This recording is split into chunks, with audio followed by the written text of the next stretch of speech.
You ask Tiger to solve. This deals with linear equations with one unknown. The final result is x equals -13. Let's solve it step by step.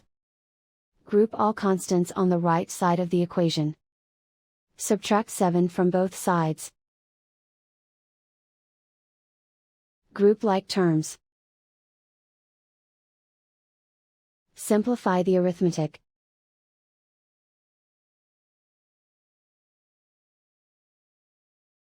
Convert the x into a positive number.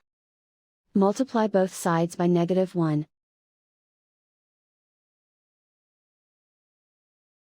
Remove the ones. Simplify the arithmetic. And so the final result is x equals -13.